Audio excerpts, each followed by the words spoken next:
Hey guys, welcome back to my channel. Here I am again with the second installment of June ICAD, and I think I've done some of my best work. Honestly, like just these doing my mandalas, which gives me the beauty of precision and really thinking through something with the prompts and using paper and collage and whatever. This has really given me a lot of joy, and I think has gotten me closer to my style, if you will, than I've ever felt. I think that's true when you're doing art, that every new thing usually feels a bit more like your style, and maybe that'll be the case forever. But I've really just enjoyed a lot of what I've done here. So if you don't like it, go away. No kidding. Stay. Let me know why. Maybe. Just don't be mean. Okay. All right. So here we are with 16. This was superhero prompt. Not really into superheroes, but I think it's cool how they have logos. And again, third card with my city line washi tape. I thought it made sense with the idea of superheroes because it always seems like they're trying to save some city that has seen better days. And I have some lightning bolts here in the background, which also made me think of superheroes. Someone always watching you with the eyes, and then my mandala in the center. And these colors are also things that really make me think of superheroes, like yellow and blue and white, and just the colors, maybe more comic book superheroes than our modern day movie superheroes, who are often anti-heroes, but whatever, I'm not going to get into that rant. 17 was path. This is my second moon mandala, and there will be more. I layered some paper in the background to look like a night sky, and then I had this hill with a path up it. And I also have some washi tape that has these deer. So I originally had just like ripped them off and piled them on top of each other, but then I decided it would look a lot better if I actually cut them out, fussy cut them out, and I like how it turned out. And I love this paper for the moon. It's wood grain, and I was just trying to look for something that wasn't flat white or gray, because the moon is not flat white or gray. Anyway. And I did a little bit of shading around it with white, so it looked a little more like it was glowing. Now we're on to 18. I loved this one. So the prompt was suitcase. So I decided to make my mandala look like a sticker. And I was having a bit of a rough day, so lucky for me, I had already made this mandala previously, and it was originally going to be on my haunted house prompt card, but I thought it was a little too bright and shiny for a haunted house, so I kept it for later, and it came in handy because it helped me speed through this card a little bit. One thing I did add after I posted the shot of this card was that I added these stitches. I don't know why I forgot them. Like, half the point of doing this belt thing was to have the stitches, but I forgot. So this is supposed to remind you of like an old-timey suitcase that had the belts around it to keep it closed, because I love those. I think they're so cool looking. I would probably never ever in a million years buy one because I'm into looking at vintage stuff, not using it. In this one, what was the prompt for this one? It got me to Zelda. Legend. The prompt was legend. And I typed in legend, and I got a ton of pictures of John Legend. And then eventually some pictures of Tom Cruise from the movie Legend when he was really, really young and tiny and cute. And then I typed in the legend of, and immediately Zelda popped up. I tried to recreate a design that I found there, like just completely copy it, but I made a mistake, so I had to go a little bit freelance, and I love how this turned out, especially with the metallic pens, which may not be picking up as shiny so much in the video. 20. This, I have to give full credit to the artist. I can't remember his name, but I will put it on the screen. This illustration is completely someone else's. I did not draw that. I just want you to know because that is a beautiful drawing and whoever did it deserves the credit. But I did add what I like to call my little mandala seeds. I'm imagining them being either like little fairies or just seeds falling down from the trees. And the prompt was greetings from, and I thought about doing just like a postcard thing, but I love this illustration and I found it in my things that I had cut out in my ephemera, and I decided to use it. And then I added this little greeting that says hello you, and I think of it as like greetings from wonder because this girl is clearly coming into this space and she's looking up at the lights and being amazed. Now this treasure. This one was treasure. So I traced my hand, probably this hand because that's easier. Made some coins, and I think of a kid coming up to their mom and be like, "Mom, I found some treasure, some treasure." And I had to be a little bit whimsical by making the hand in not a natural color. I feel like my energy is really low right now. Sorry, guys. All right, so then we got sky. The prompt for this one was sky. I cannot believe I'm remembering these. It is crazy. I should have a list in front of me, but I do not. And what I wanted to do here was a cloud, and I think it worked out pretty well. At first I didn't like this, but this was one of those cases where I posted it and everybody was like, wow, that's so great. And then I look at it again and I'm like, yeah, it kind of is. I like it. So I got a snowflake over here, another snowflake over here, and this one is supposed to be kind of like rain. So I was trying to go for what comes from a cloud, what comes from the sky. And especially since, well, especially with snowflakes, they already look like mandalas if you see the designs, and especially like my mandalas because they're so precise and crystalline, and so it worked perfectly. I especially like this one. And then we have castle, and I just couldn't help myself. This is the castle that I remember best from childhood. If you don't know what it is, it's from the magical world of Disney. It's still in all the Disney movies, and Tinkerbell does this sparkly line across the sky. I did decide to do rainbow, and I couldn't bring myself to glue this down completely because you can barely see my mandala, and I love how it turned out.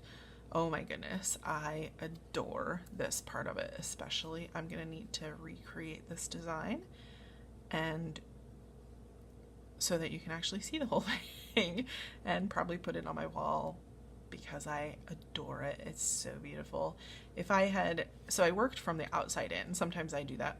I worked from the outside in on this because I knew exactly what I wanted to do on this row, and then it just kept going from there. If I had worked the other way around, I probably would have extended this out and done at least one more row of heart shapes. But anyway, I think this turned out great. I love it. All of this fussy cutting was, let's say, challenging, especially when it got to these tiny, tiny tips. And that's part of the reason why I had to put the vellum underneath. It's because there was no other way for me to like hold it all together. But I do wish I had used acetate because then at least a little more of my design would show through. But that has been a theme, hasn't it? That when I've used vellum in a lot of cases, I wished I had used acetate. Oh boy. So this prompt was the Jetsons. Can you see the Jetsons? You can totally see the Jetsons, right? So my nods to the Jetsons are this. I used some what's it called? Texture paste mixed with, so I have regular modeling paste that's white, and then I have some silver modeling paste. I think I might have even actually used gold in this one. Mixed those together, put them on the background, let it dry. So it's this chaotic profusion of flowers topped with a circuit board, and I love that. But then also, one of my friends pointed out that this design in the middle is very retro and could definitely be hung on the Jetsons wall. And I used fun foam to pop up my design, so it is on different levels. Like every other one is at a different level. And I like how the design turned out with the spaces in between. Cool. I like this one, even though it's not very prompty. Oh, and this one. Oh, it turned out beautifully, and I love it. The prompt was tangerine. I definitely loved going for the orange. I used a very subtle pattern in the background paper, and then some vibrant oranges for the mandala. And I do like that I left a little bit of the paper to show through. And then I used some fun foam to create the segments. Just so much fun with this one. And the gingham check was a very last moment addition. And I love the contrast and how it kind of makes it look like it's sitting on a tablecloth. 26. Yay, this one is so cute. It was meerkat. And I looked up all these pictures of meerkats, and I wasn't going to be able to draw a mandala of a meerkat. So I decided to kind of like create their environment and then have them in it in a very, very tiny way, obviously. But I did use some fun foam to pop up my hills so that it gave them a little bit of dimension. That's maybe the cheater way to give dimension, but I actually like to be able to see it, not for it just to be an optical illusion. I don't know why that is. Mostly, I just like playing with paper and gluing things. This one I love. Okay, so you can see that I have a row of staples, and that's because since I decided to have this all like up like that, the glue I had was not strong enough to hold, so I ended up having to put staples in. And I had to do it here too because honestly the glue wasn't holding in well, actually mostly it was so it matched this side, but also the glue wasn't holding on the tassels very well. And I did make these out of thread, and I tried to use as many colors as I could that matched this paper. Use some fun foam to create a cloud under here. You can't see much of it, but I like it. And then I did add some designs around that because I wanted it to really look like a Persian carpet, as much as I could get it to. And I love this mandala design. I especially like this portion of it right here with the dots going up and then the arrows coming down. So pretty.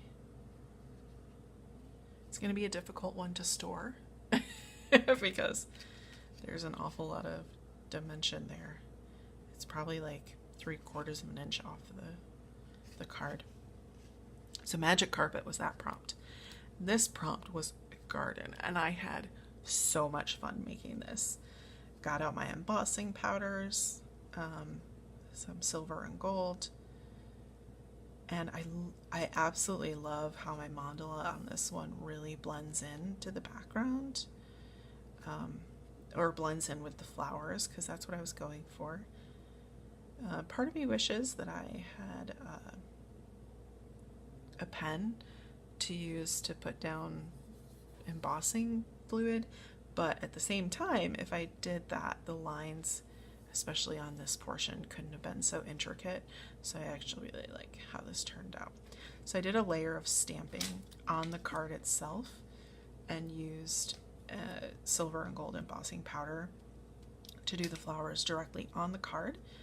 And then I did a bunch of flowers on paper and fussy cut them out. And then I put a layer of acetate in here that has some gold writing on it. And I just love how the layers turned out. And then I forgot I had this bee paper,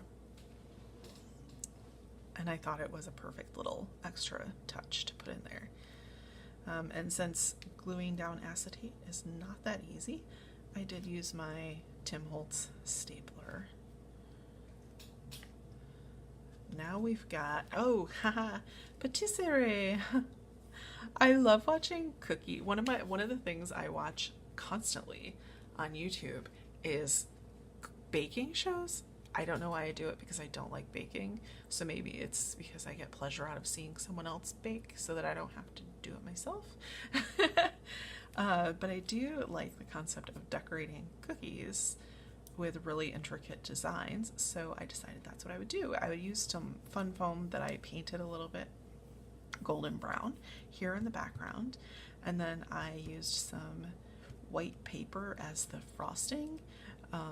And then I drew my design on the white paper in gray, light gray, and then erased the lines, because I knew I wouldn't be able to erase the lines once I put the frosting on. And then I actually created these piping bags. These are the bags that I use to pipe on a mixture of modeling paste and ink. I used ink for that. So acrylic ink, I think. Maybe not. I don't know. And I wanted them to be really bright, vibrant colors, but I think if I had mixed any more ink in, it would have been even a little too wet to work. And even so, it feels a little sloppy to me, but it was an experiment, and I think it turned out well, and I think I could experiment some more and probably come up with even better results than I got here. And I didn't have anything else to do with these bags once I got done with them, and so I thought that was a good addition to the card, just to set a scene. And we're on to 30, which is our last one for June.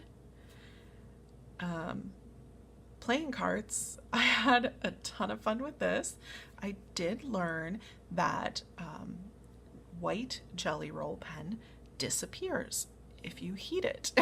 So if you're ever needing to erase some white jelly roll pen, just heat it and it'll be gone. And your entire design will be gone if you didn't intend that. So that's why we have a silver design here. Yeah, there you go. A nice silver design, because when I put this layer of embossing on the top to make it shiny like a playing card would be, it erased my white design underneath. So I then came back in with a silver gel pen, and fortunately it went over the embossing way better than I expected it to. And I did also draw this 2 of clubs, and then I put yellow in the background, because I don't know why I am so anti the plain old index card tab, but for some reason it's a block in my brain and I can't do it. So anyway, that is it for June. All of my ICAD mandalas for June. Thank you so much for stopping by my channel. I hope you enjoyed this video. Please let me know if you're doing the ICAD challenge, or if you've even checked it out down in the comments below. And let me know where to find you on social media. If you want to check me out on a daily basis, I do post my card each day over at Instagram, and that's at Cagelio. Thanks for stopping by. I hope you have a great day.